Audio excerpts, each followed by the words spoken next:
Dari Bapak tanggapannya tentang kenaikan PPN 12% per 1 Januari ini, Pak? Sebetulnya memang kita harus analisa secara objektif. Memang di satu pihak ada undang-undang yang menetapkan ini.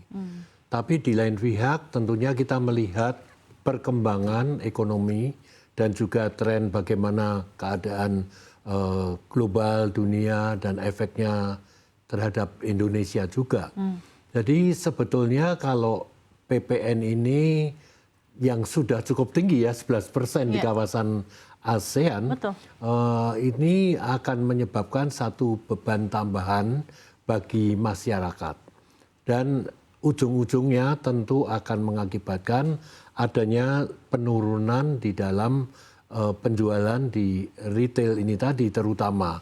Apalagi kita tahu dari data bahwa konsumsi rumah tangga ini merupakan unsur yang mendukung utama lebih dari 50% dari economic growth kita.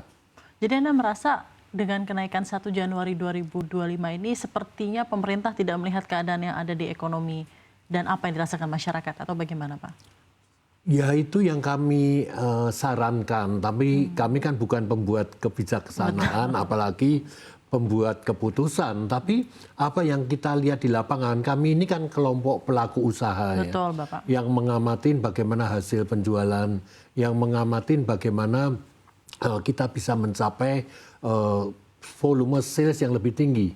Kenapa? Kalau volume sales lebih tinggi, tentu setoran pajak baik PPN, baik PPH, dan lain-lain, PPH final karena kami kebanyakan menyewa di pusat belanja akan naik gitu.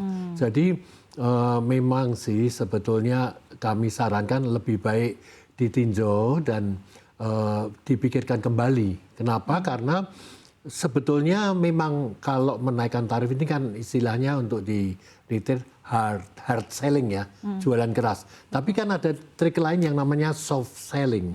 Jadi dengan cara yang lebih soft, kita tarifnya tetap atau keputusan yang lain seperti yang isunya selama ini bahwa hanya akan dikenakan ke barang mewah atau luxury goods, itu bisa dilakukan tentunya akan mendorong penjualan ke segmen menengah dan bawah ini penjualan yang lebih tinggi.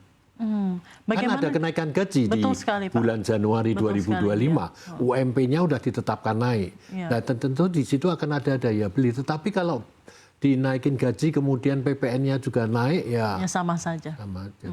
Bagaimana keadaan retail saat ini, Pak? Mungkin sebelum akhirnya dinaikkan menjadi 12%, tapi mungkin sedikit historikal seperti apa keadaan dari retail di Indonesia setelah pandemi COVID-19, let's say dari 2022, 2023, 2024, apakah sudah recover seperti semula, gairahnya seperti sebelum COVID atau bagaimana? Saya bicara secara umum untuk retail karena sebagai Aprikindo ya.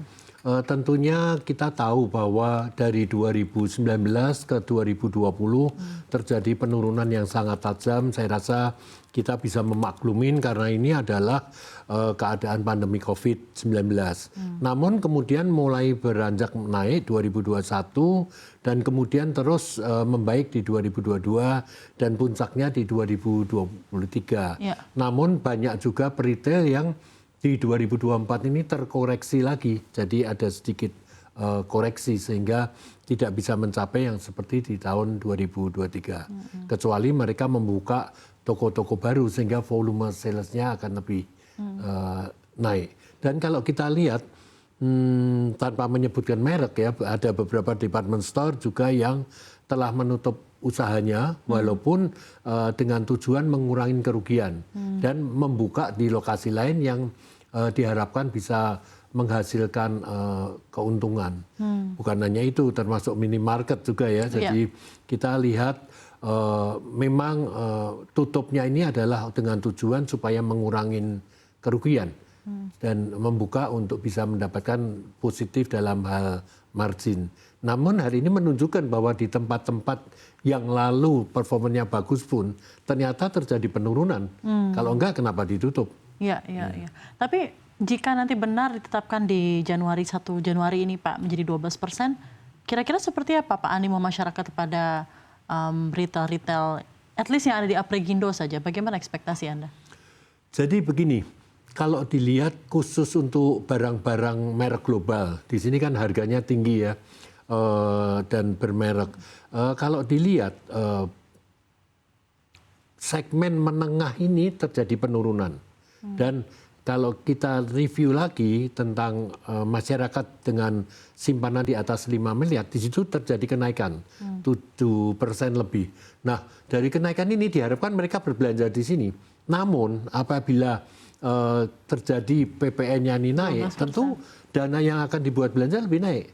Saya rasa banyak dari mereka juga merencanakan untuk berbelanja di luar negeri. Kenapa? Karena di luar negeri, di Singapura bisa PPN refund. Betul. Mereka bisa refund PPN-nya sebesar apapun. Iya. Ya, apalagi kalau dilihat di Thailand ya, dengan income per kapita yang lebih tinggi dari Indonesia pun, Iya. PPN-nya lebih rendah dari Indonesia. Jauh, iya. Dan apalagi bisa di refund. Jadi ini yang menyebabkan kami khawatir. Kami tidak bisa menetapkan di depan ya bahwa keadaan akan buruk. Tetapi kami para pelaku ya wajar kalau mengkhawatirkan. Karena apa? Karena retail ini adalah bisnis yang padat karya, bukan padat modal. Bayangkan antara 15 meter persegi sampai 20 meter persegi itu kami satu karyawan. Kalau Anda masuk ke Dep Store, entah itu Matahari, entah itu Soko, atau yang lain, setiap merek kan ada yang jaga. Jadi memang betul-betul padat karya ini yang kami khawatirkan kalau sampai terjadi penurunan, sedangkan biaya sewa di toko, di mall ya tetap kan nggak ada penurunan. Itu yang kami khawatirkan. Oke, jadi itu sedikit opini dari Anda ya Pak ya